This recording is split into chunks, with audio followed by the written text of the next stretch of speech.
கறவை மாடு தொழில்தான் எங்களை காப்பாற்றும். மாடு வளர்க்கவில்லை என்றால் நாங்கள் யாரும் இருக்க முடியாது. எங்களுக்கு முழு வாழ்வாதாரமே இந்த மாடு வளர்ப்பு தொழில்தான். ஆணித்தரமாக அடித்து சொன்ன வயலாமூர் சங்கரி. நடந்தது என்ன? சங்கரி அப்படிங்கிறவங்கள நம்ம பேட்டி எடுக்க போறோம். ஒரு சோக கதை இருக்குது. மாடு வளர்ப்புனால எவ்வளவு வருமானம் கிடைக்குது, மாடு வளர்ப்புனால அவங்க குடும்பம் எப்படி இருக்கு அப்படின்னு. வீட்டுக்காரங்க இறந்துட்டாங்க. சீட்டு இருக்க முடியாது. எல்லாம் இது இருந்தாதான் எனக்கு ஏதாவது பால் கறந்து ஏதாவது, அதனால இது எனக்கு இருக்கட்டும் அப்படின்னு சொல்லி ஆசிரியர் வந்து சொன்னாங்க. அதனாலதான் இறந்துட்டாங்க. அப்படிலாம் எனக்கு லாபம் இருக்கு. இந்த சோகம் என்னன்னா, அவங்க வீட்டுக்காரங்க ஒரு ஹார்ட் அட்டாக்ல இறந்துட்டாங்க. மாடுதான் வந்து அவங்களுக்கு கை கொடுத்துட்டு இருக்கு. வேற வருமானம் இல்ல.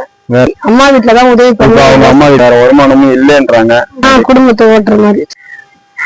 யூடியூப் சேனலுக்கு இப்ப நம்ம வயலாம்பூர் வந்திருக்கோம். வயலாம்பூர்ல வந்து பாத்தீங்கன்னா உங்க பேர் என்ன சொன்னீங்க? சங்கரி அப்படிங்கிறவங்கள வந்து நம்ம பேட்டி எடுக்க போறோம். இப்ப வந்து அவங்க மாடு வளர்க்கறது எல்லாத்துக்கும் நமக்கு தெரியும். இப்ப அவங்க மாடு தான் நம்ம ஊசி போட்டுருக்கோம். நம்ம ஊசி போட்டு கண்ணெல்லாம் போட்டுட்டு அது பசங்க வெட்டி போட்டிருக்கு.